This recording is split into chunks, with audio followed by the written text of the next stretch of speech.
has also been attacked. And continual yes. This battle has been going on. Serangan Pearl Harbor pada 7 Desember 1941 adalah titik balik penting bagi Perang Dunia Kedua.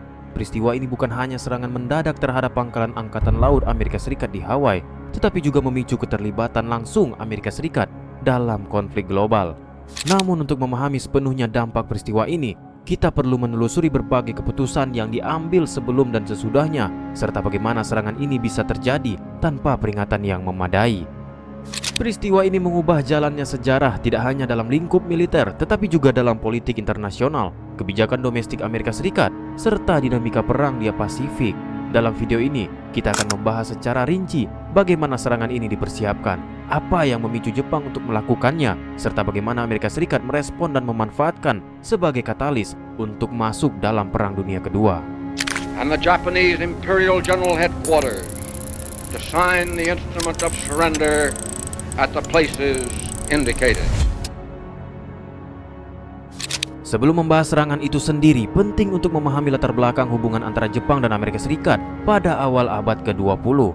Sejak pertengahan 1930-an, Jepang telah terlibat dalam perang militer besar-besaran di Asia Timur dengan invasi ke Manchuria pada 1931 dan perang penuh melawan Tiongkok pada 1937. Ambisi Jepang untuk mendominasi wilayah Asia semakin jelas. Namun ekspansi ini membawa ketegangan dengan kekuatan-kekuatan barat, terutama Amerika Serikat, yang memiliki kepentingan ekonomi dan politik di kawasan tersebut. Pada tahun 1940, Amerika Serikat memberlakukan embargo minyak terhadap Jepang sebagai respon atas kependudukan Jepang di Indochina, wilayah yang saat itu dikuasai oleh Prancis. Embargo ini menjadi pukulan telak bagi Jepang yang sangat bergantung pada impor minyak untuk keberlangsungan operasional militernya. Selain minyak, Amerika Serikat juga membatasi ekspor besi, baja, dan bahan strategis lainnya.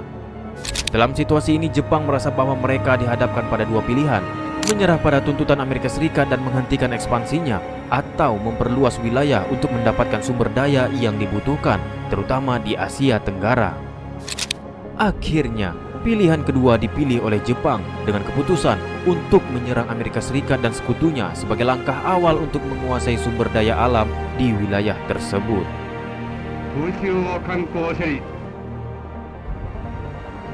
Salah satu tokoh penting di balik serangan Pearl Harbor adalah Laksamana Isoroku Yamamoto yang dikenal sebagai pemikir strategis ulung.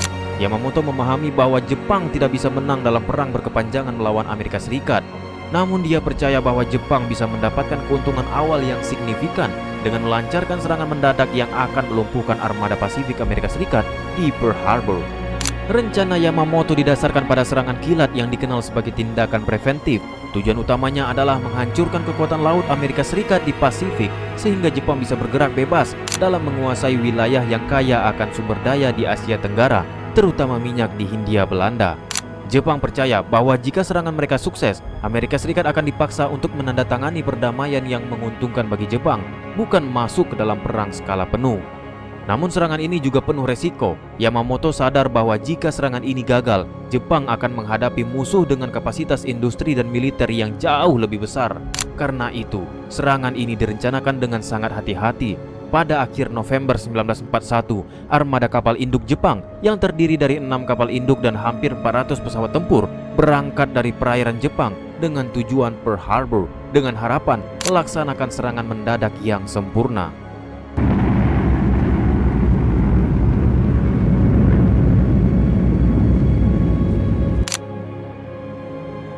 Meskipun Jepang merahasiakan rencana serangan ini, ada beberapa indikasi bahwa sesuatu sedang terjadi.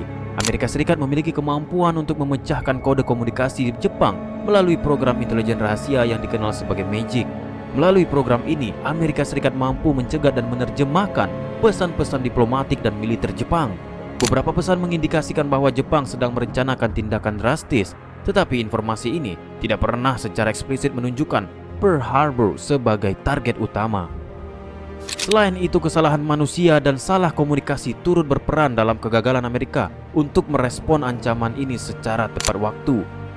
Pada pagi hari tanggal 7 Desember 1941, stasiun radar di Oahu mendeteksi sekelompok pesawat yang mendekati pulau tersebut. Namun operator radar mengira bahwa pesawat tersebut adalah armada B-17 Amerika yang dijadwalkan tiba dari daratan utama Amerika Serikat. Ini adalah salah satu dari beberapa momen krusial di mana Amerika Serikat bisa saja mempersiapkan diri lebih baik untuk menghadapi serangan yang akan datang. Pada pukul 7:55 pagi, gelombang pertama pesawat tempur Jepang mulai menyerang Pearl Harbor. Serangan ini dibagi menjadi dua gelombang utama. Yang pertama menargetkan kapal-kapal perang dan instalasi angkatan laut, sedangkan yang kedua menargetkan lapangan terbang dan pesawat-pesawat yang masih berada di darat. Total, Jepang mengerahkan 353 pesawat, termasuk pengebom torpedo, pesawat tempur, dan pengebom tukik. Salah satu kapal yang paling terkena dampaknya adalah USS Arizona yang terkena bom langsung yang menyebabkan ledakan besar dan menewaskan 1.177 awak kapal. USS Oklahoma juga mengalami kerusakan parah, terbalik setelah terkena torpedo, menewaskan lebih dari 400 pelaut. Dalam hitungan jam, Jepang berhasil merusak dan menenggelamkan 8 kapal perang, 3 kapal penjelajah, dan 4 kapal perusak. Sementara 188 pesawat Amerika Serikat dihancurkan di darat.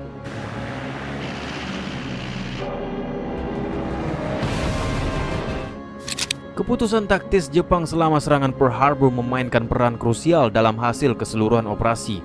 Laksamana Chuichi Nagumo, komandan serangan, berada di tengah-tengah keputusan yang sulit setelah dua gelombang serangan pertama berhasil menghancurkan sejumlah kapal perang Amerika dan infrastruktur militer lainnya. Pada titik ini, dia menghadapi dua pilihan utama yang masing-masing memiliki konsekuensi jangka panjang yang signifikan bagi Jepang. Pilihan pertama yang tersedia untuk Nagumo adalah meluncurkan gelombang ketiga. Gelombang ini akan difokuskan pada target-target strategi yang sangat penting bagi keberlanjutan operasi militer Amerika Serikat di Pasifik, seperti fasilitas perbaikan kapal, depot bahan bakar, dan infrastruktur logistik lainnya yang masih tersisa di Pearl Harbor. Meskipun Jepang telah berhasil menghancurkan kapal-kapal besar Amerika Serikat seperti USS Arizona dan merusak beberapa kapal lainnya, banyak infrastruktur vital yang tetap utuh. Jika fasilitas ini dihancurkan, kemampuan Amerika Serikat untuk memperbaiki kapal-kapal yang rusak dan melakukan serangan balasan akan sangat terganggu. Salah satu target paling penting yang belum tersentuh adalah depot bahan bakar yang berfungsi sebagai pusat penyimpanan bahan bakar kapal dan pesawat Amerika Serikat. Kehancuran depot ini akan membuat Angkatan Laut Amerika Serikat kesulitan dalam mengisi ulang bahan bakar kapal dan pesawat mereka di Pasifik, memperlambat respon militer Amerika Serikat terhadap invasi Jepang di wilayah lain, termasuk di Asia Tenggara dan Pasifik Selatan. Namun, meluncurkan gelombang ketiga ini juga penuh resiko. Jepang telah mengerahkan hampir seluruh kekuatan tempur udaranya dalam dua gelombang pertama, dan mengirim gelombang ketiga berarti mengambil resiko lebih besar, terutama karena sebagian besar pesawat Jepang sudah kehabisan bahan bakar dan amunisi. Ada juga kekhawatiran bahwa kapal-kapal induk Amerika Serikat yang berada di luar pelabuhan bisa kembali kapan saja dan menyerang armada di Jepang yang sedang rentan. Dengan kapal induk sebagai ancaman utama yang tidak dapat dilumpuhkan, melanjutkan serangan dapat beresiko menghancurkan kekuatan tempur utama Jepang jika armada mereka ditemukan dan diserang. Pilihan kedua adalah yang dipilih oleh Nagumo, menarik mundur pasukan setelah dua gelombang serangan sukses menghancurkan sebagian besar kapal perang Amerika. Nagumo memutuskan untuk menarik mundur armada Jepang guna menghindari resiko serangan balik dari kapal-kapal induk Amerika Serikat yang tidak berada di Pearl Harbor pada saat serangan. Pada saat itu Nagumo yakin bahwa tujuan utama serangan, yaitu melumpuhkan kekuatan laut Amerika Serikat di Pasifik, sudah tercapai, dan bahwa meluncurkan gelombang ketiga mungkin tidak sebanding dengan resiko kehilangan lebih banyak pesawat dan kapal. Kapal induk adalah komponen paling kritis dalam perang laut di Pasifik. Kehadiran kapal-kapal induk Amerika yang tidak terdeteksi menimbulkan ancaman besar bagi armada Jepang. Nagumo tidak memiliki informasi pasti mengenai lokasi kapal-kapal induk tersebut, sehingga dia tidak bisa mengambil resiko melanjutkan serangan jika itu berarti mengekspos armadanya terhadap serangan balasan. Pilihan mundur setelah dua gelombang serangan berhasil juga memberikan armada Jepang kesempatan untuk mengkonsolidasikan kemenangan awal mereka dan bergerak menuju tujuan berikutnya dalam rencana ekspansi mereka, yaitu wilayah-wilayah kaya sumber daya di Asia Tenggara seperti Filipina, Malaysia, dan Hindia Belanda. Keputusan untuk tidak melanjutkan serangan gelombang ketiga masih menjadi topik perdebatan di kalangan sejarawan dan ahli militer hingga saat ini. Beberapa ahli berpendapat bahwa keputusan ini adalah salah satu kesalahan terbesar Jepang dalam keseluruhan strategi perang Pearl Harbor. Jika Nagumo memutuskan untuk menghancurkan depot bahan bakar dan fasilitas perbaikan kapal, Amerika Serikat mungkin akan membutuhkan waktu berbulan-bulan atau bahkan bertahun-tahun untuk memulihkan kapasitas militer di Pasifik. Sebaliknya, karena depot bahan bakar dan fasilitas perbaikan tetap utuh, Angkatan Laut Amerika Serikat mampu memulai pemulihan dengan cepat. Dalam beberapa bulan setelah serangan, kapal-kapal yang rusak parah sudah mulai diperbaiki dan kapal-kapal perang yang masih bisa digunakan segera dimobilisasi untuk menghadapi Jepang di berbagai medan perang di Pasifik. Misalnya, USS Nevada yang hampir tenggelam selama serangan berhasil diperbaiki dan kembali beroperasi beberapa bulan kemudian. Demikian pula fasilitas perbaikan kapal yang tidak dihancurkan memungkinkan armada Pasifik Amerika Serikat pulih lebih cepat dari yang diperkirakan oleh Jepang. Ketangguhan logistik Amerika Serikat yang didukung oleh depot bahan bakar yang selamat dari serangan menjadi salah satu faktor kunci dalam kebangkitan kembali kekuatan Angkatan Laut Amerika Serikat. Salah satu kesalahan terbesar Jepang adalah menganggap bahwa menghancurkan kapal perang besar seperti kapal perang battleship akan memberikan pukulan telak bagi kemampuan tempur Amerika Serikat. Namun kapal induk yang menjadi pusat kekuatan tempur laut modern justru tidak berada di Pearl Harbor saat serangan terjadi. Kapal induk seperti USS Entership dan USS Lexington sedang menjalani misi di tempat lain di Pasifik dan berhasil selamat dari serangan ini. Ketidakhadiran kapal induk ini terbukti menjadi keuntungan besar bagi Amerika Serikat di masa mendatang. Dalam waktu singkat setelah serangan Pearl Harbor, kapal-kapal induk ini menjadi tulang punggung kekuatan laut Amerika Serikat, memainkan peran penting dalam pertempuran-pertempuran besar seperti pertempuran Midway yang secara efektif membalikan arus perang di Pasifik.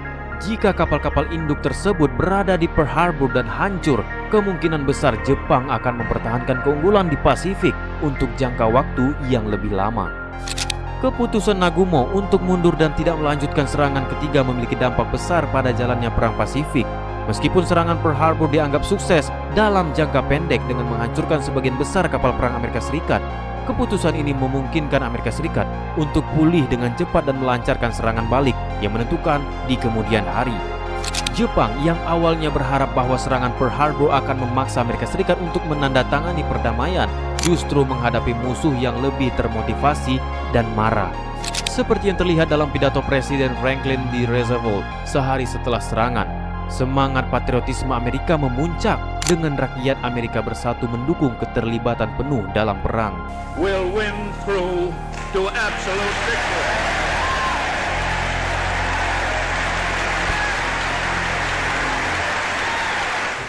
Setelah serangan, dampaknya terhadap politik dan kebijakan Amerika Serikat sangat cepat.